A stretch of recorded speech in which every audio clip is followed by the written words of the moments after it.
This episode is brought to you by New Balance. Hey, it's Elena Samuela. As a running and strength coach, my life revolves around movement, but not necessarily for the reasons you'd think. Thanks to New Balance, I run for my mind just as much as my body. There's kind of this meditational aspect to running. It makes for the most inspiring and the most emotionally charged runs. Head to newbalance.com/beyondtherun to explore the power of movement. The pandemic's effect on our healthcare system is still playing out in real time, and it goes beyond the burnout felt by frontline workers who've borne a heavy cost for years now. Hospitals say they're hurting financially, and that will invariably trickle down to affect patients. I'm Andrew Thien, and this is Beat Check with You Oregonian. Up next, investigative reporter Jeff Manning. On the first half of the show, we talked about the financial situation at some of Oregon's largest and smallest hospitals, how it got to this point, and what the looming crisis means for patients. On the second half of the show, we talked about the late advertising giant Dan Wieden and his legacy. Here's our conversation. Jeff Manning, thanks for coming back on the show. Hey, Andrew. So, Jeff, we're going to talk about two things that may not be super connected today, hospitals and one of the world's most prominent ad agencies and its founder who recently died. Let's start with hospitals. We've chatted several times throughout the past 2+ years, Jeff, about healthcare workers and burnout, but I don't think we've chatted about the financial health of these critical institutions. You recently looked into the financial picture at hospitals across Oregon. What did you find? I found nothing but red ink. The hospitals are in a world of hurt.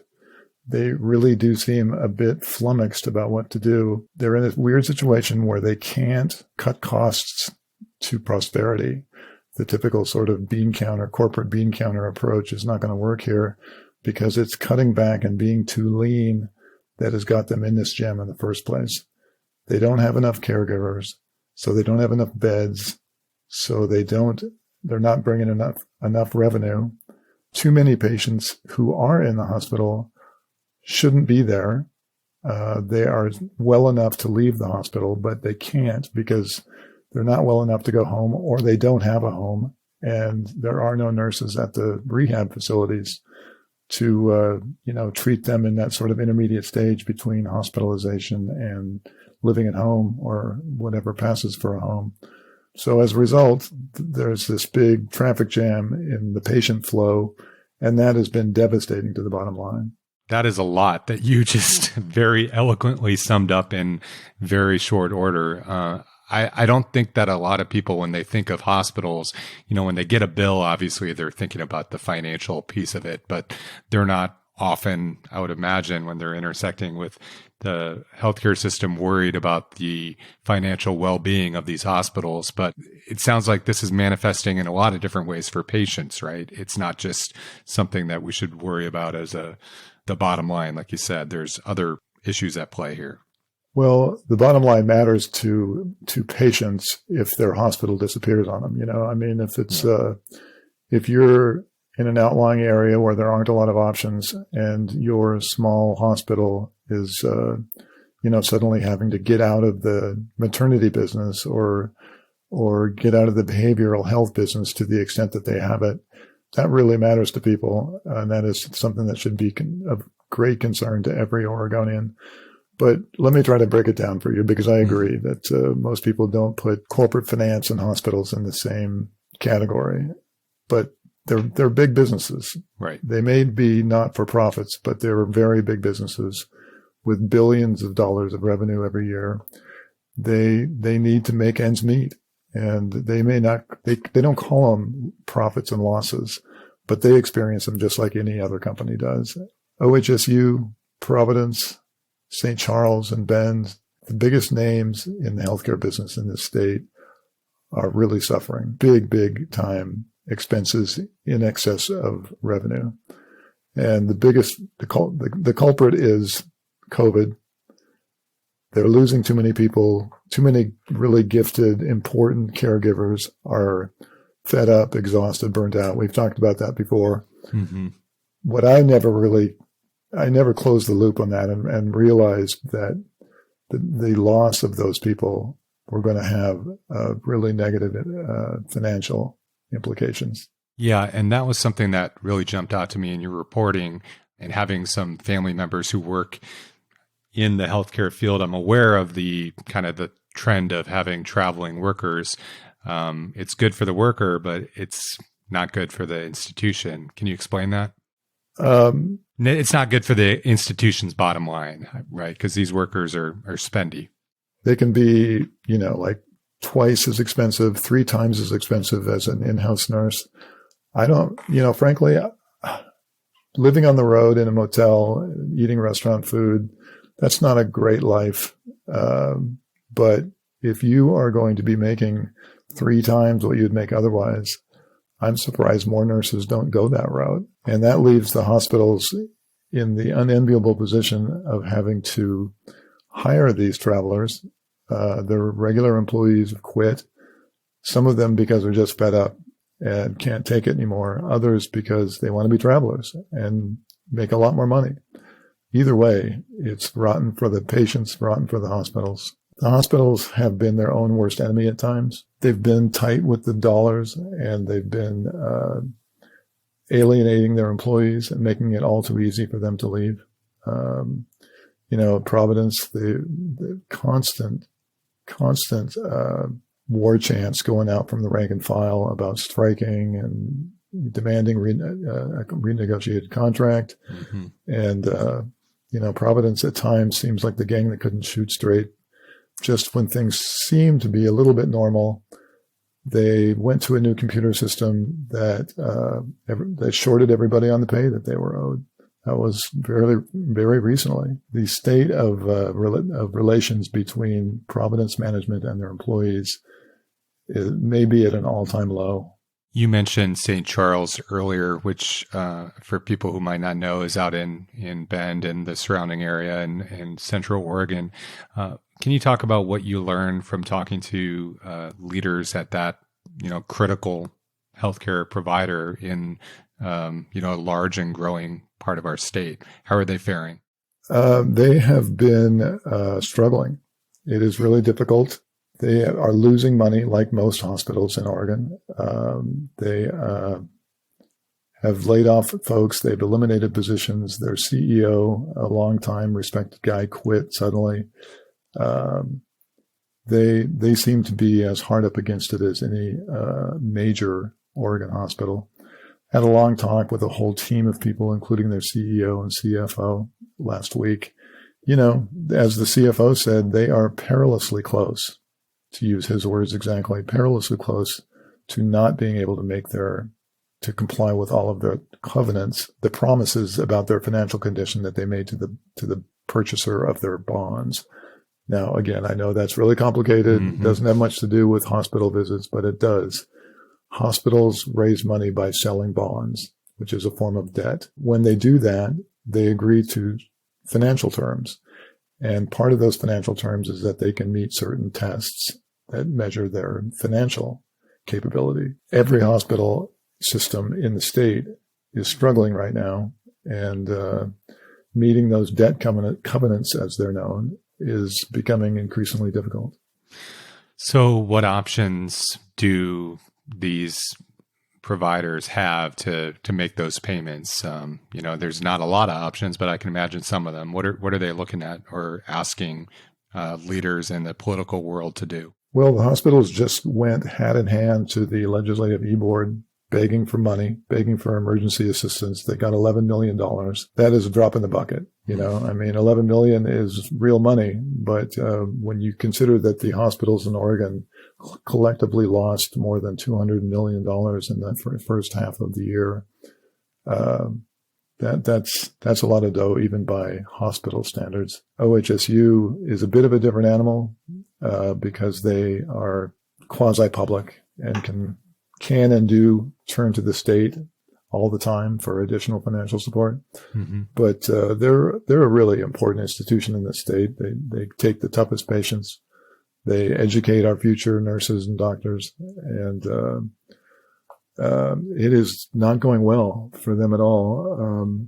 They're losing big money, and they are way, way off budget. It doesn't appear that they anticipated this at all, and it's catching them by big surprise. If I had a dime for every time someone in the hospital business told me that I've been in this business for 40 years and never seen anything like this, I could buy you lunch, Andrew. It is, they don't know what to do. So as you reported, some of these hospitals, right, are turning to their cash reserves, but that's problematic too, right? I mean, that's not going to last forever. That is a problem because, remember those debt covenants, those promises they made to the people who were providing them the upfront cash to maintain their reserves at a certain level. So they can't just spend it willy-nilly. OHSU is, they are tapping into the reserves like many of the institutions are. Mm-hmm. And, this is, I'm sure some hospital CFO out there is going to scream bloody murder when he hears this. But the rule of thumb, as I understand it, is if you're going to get a top rating from one of the ratings agencies, to have cash on hand adequate to pay for a year of operation.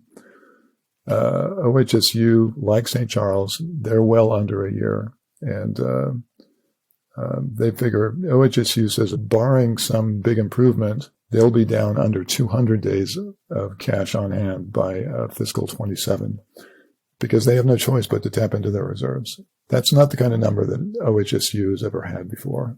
And it would put them way down in the ratings game, which is going to make their money more expensive, which is going to make the whole problem worse. It's a tough situation. So, I mean, what are some procedures, I guess, or things that aren't happening now that are money makers for hospitals? I mean, and that's not going to be a deal breaker, right? If you have a bunch of people across the state blowing out their ACLs and coming in and getting, surgeries, that's not what we're talking about here in terms of making up some of these shortfalls.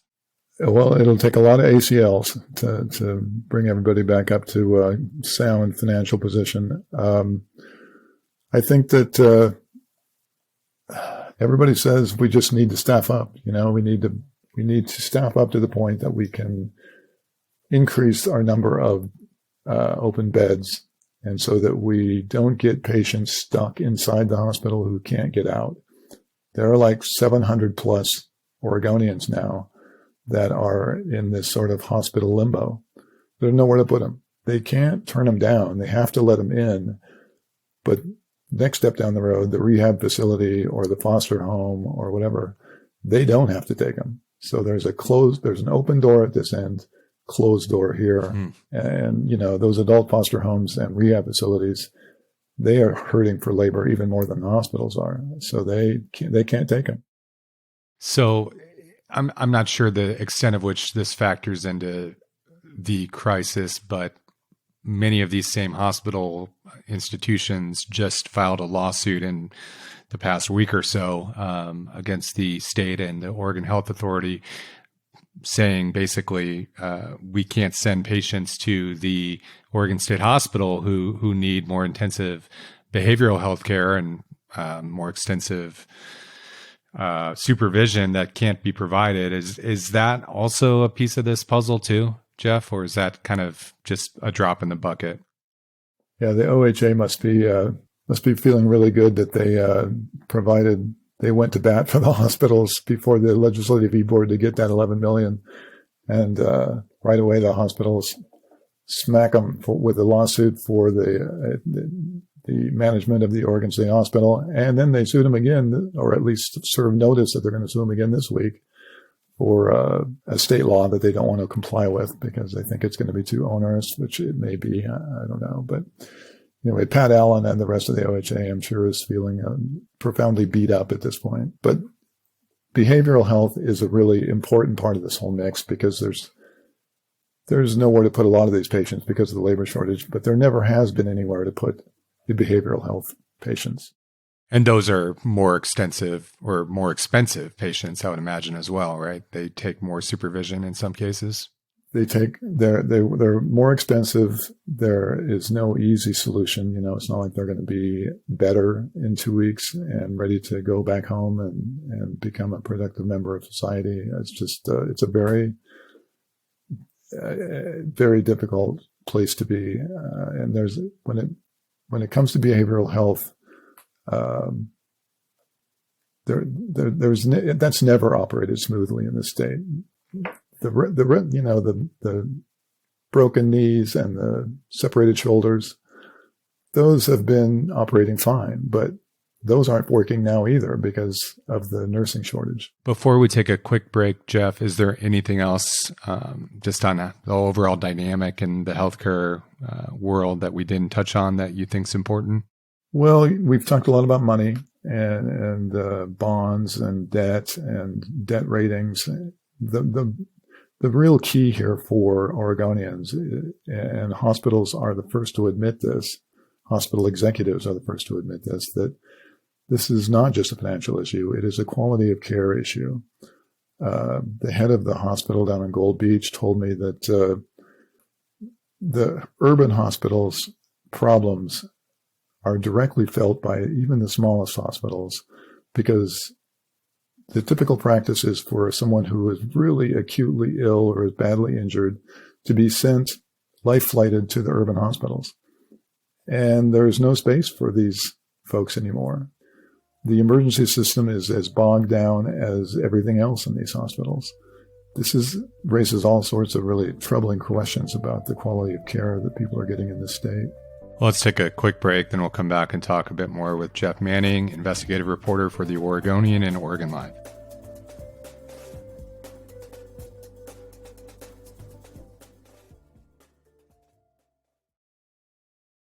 Okay, Jeff, so Oregon lost an absolute giant in recent days. Dan Wieden died at the age of 77.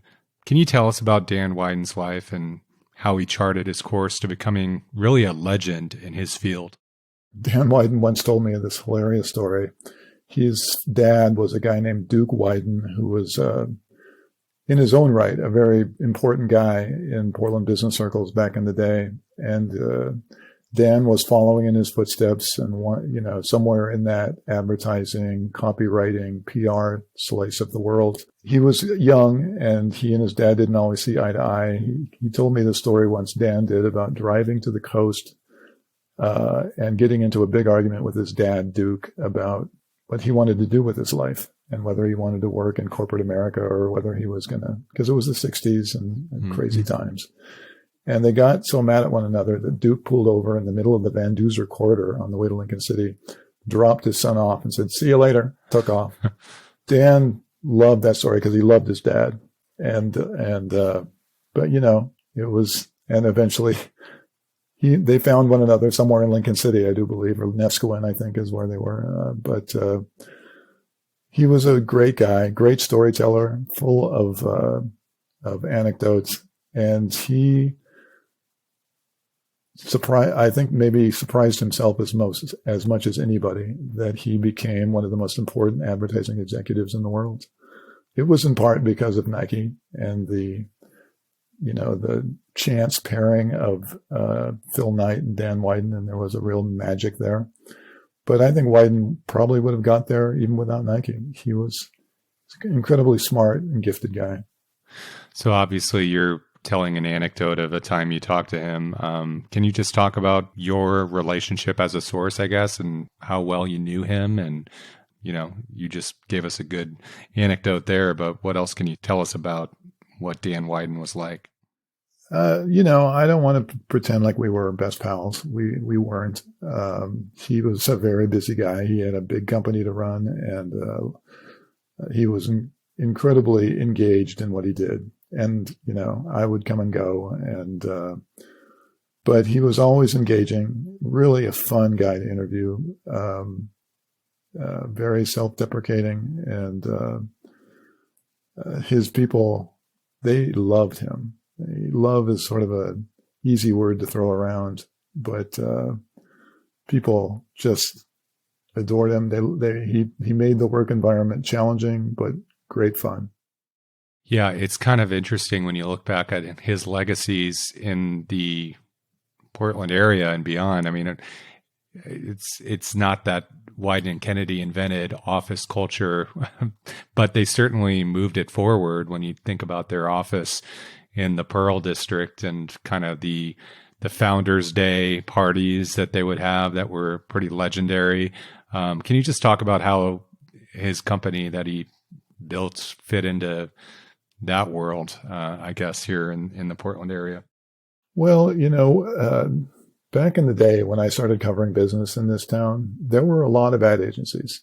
None of them were Wieden and Kennedy size, but Wieden and Kennedy wasn't as big then as it was now. And it was really fun to cover they were a great crew of folks, and Wieden, that agency was just destined for bigger and better things. And it became this giant killer from out in the middle of nowhere that was so strong on the creative side that they could go toe to toe with any other agency anywhere. I'm not saying they didn't have egos. They had big egos, and they deserved it because they were very successful. They had a knack for tweaking the public consciousness, for introducing these stupid little catchphrases that became part of the vernacular. And give us a few. I think we all know several of them, but yeah, obviously just do it, and Bo knows, and I'm dating myself here because so many of these are from the 80s, but they helped make some stars out of people, and Nike was there underwriting a lot of it, and they deserve huge credit for that. It was a really interesting and fun thing to watch. And some of their best work sort of came and went, there was the big budget, special effect laden, Jim Riswold ads. And then there were like Janet Champ was this copywriter there who wrote beautiful copy. She, I don't know if you remember this, as the father of a couple daughters. Mm-hmm. It's a great campaign called "If You Let Me Play Sports" that was about girls and sports, and way ahead of its time. And it caused a lot of kerfluffle at the time. But if you ever want to look at some really emotionally powerful advertising, get on YouTube and find those "If You Let Me Play Sports" ads. They were great. One of the most challenging times for Wieden and Kennedy was back in the mid 90s, late 90s. They had firmly established themselves as, one of the hottest agencies in the world because of the Nike work, but they needed to replicate it. They needed to show the world that they could do this with another client. And they got Microsoft. And everyone thought, okay, wow. The combination of Microsoft and Wieden, that is going to be just magic. That is going to be amazing stuff. Instead, it just tore the agency apart. It was not a happy time. It was one of the few times that Wieden has had to lay people off. The culture between Wieden and Kennedy and Microsoft was so different. And Microsoft wanted to quantify everything. They wanted everything pre-tested. They didn't really. The things that Nike prized in an ad, was it funny? Was it cool? Was it culturally right for them? Microsoft just wasn't there. They were a different company. And it got really difficult inside the company because there were the Microsoft people who wanted that business to do well. And then there was everybody else who thought Microsoft was the evil empire. That was a real tough time for Dan. A lot of people left. A lot of longtime people left at that point who it was really tough to see them go. I wrote about that. And the thing I admired about Dan was that he didn't try to deny it. He didn't try to stonewall me. He dealt with it. When he realized that I knew about the whole Microsoft disaster, he just sort of shrugged his shoulders and said, "Yeah, you got it. You're right." And that I had always admired that he didn't try to shine me on. And was this right around the time that Microsoft was in antitrust proceedings? It was. Yeah, it was. I remember the "Start Me Up" campaign. They had bought the rights to the Rolling Stones song, and just like they had bought the rights to Instant Karma and Revolution before that. And it was supposed to be the beginning of the Microsoft Wieden and Kennedy love affair. And it just didn't happen. And finally, the two sides decided to part ways. And it's probably the best thing that ever happened to Wieden and Kennedy. Well, it's interesting.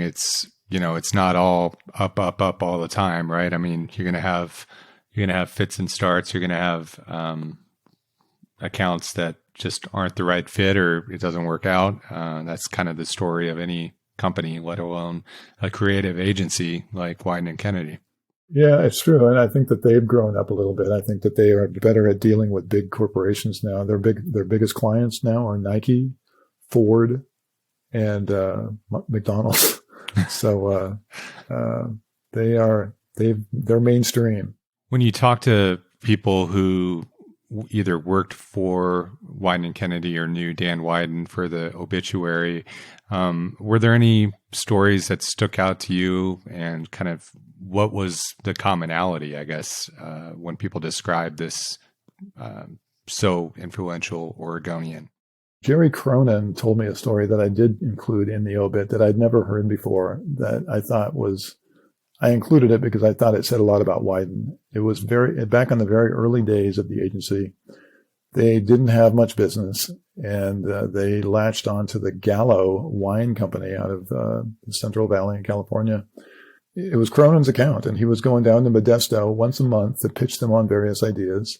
And these guys turned thumbs down on everything. And Cronin was desperate to get them to accept anything. But on the other hand, he finally came to the realization, like, hell, if they're going to pay us, and they are paying us for doing no work other than me flying down once a month, what the hell? Let's just milk it for all it's worth. But it was Wieden who came to him and demanded to know, well, now what's up with Gallo?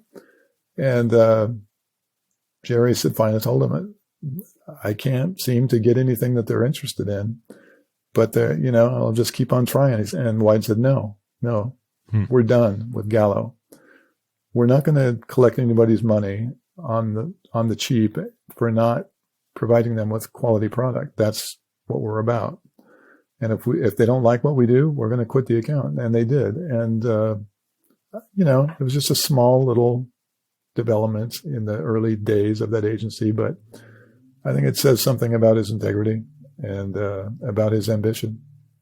So today, this company, Wieden and Kennedy, has 1,500 people at 8 offices across the world. Why do you think they've had such lasting power all these years? I keep on thinking that, okay, this can't last forever. The honeymoon's going to be over, or Nike's going to somehow move on, but it just never happens. Dan's been out of the agency for a decade. That is the acid test, or can you continue on at that level? I mean, it was sort of like, Nike's gone through the same thing in the post-Phil Knight era. And they've both proven that, yes, you can move on, and yes, you can continue to thrive. Some of the early folks at Wieden are still there. That's sort of a testament to Dan and the management team that he set up. And I didn't know this, but they've apparently, the ownership of the agency has shifted to a trust created by Dan and Dave Lohr, his longtime business guy. And this trust is chaired by Dave Lohr. And apparently one of the underlying corporate charter is that they cannot sell. This thing's going to stay in the hands of this trust. And as Lohr said, if he has anything to do with it, it'll remain based in Portland in perpetuity. So Dan Wieden is gone, and David Kennedy is his longtime partner. Obviously, the other namesake of the company is gone. But as you're describing it, it seems like Wieden and Kennedy is going to live on. It sure does appear to be the case. The ad business is pretty volatile, and you never know. But they've been doing it for 10 years now, post Wieden, and seem to be doing quite well. Do you have any insights or any predictions as to what the Founders Day party will be like next year come April? Because I would imagine they'll have something up their sleeve. That is a really good question. Having never been invited to a Founders Day party, I really wouldn't know what they're all about. But no, I'm just joking. I think that it'll probably be a very moving testament to the guy that they all see as their creative father, their creative guru. I think they probably know, I'm sure they do better than I, that Dan is the last person in the world who would want them to sort of dwell on that. and just move on and continue with the good work. Well, Jeff, thanks so much for your tribute to Dan Wieden, an Oregonian that really kind of was a historic in his accomplishments. I appreciate your time and your work. Thanks, Andrew. Good to be here.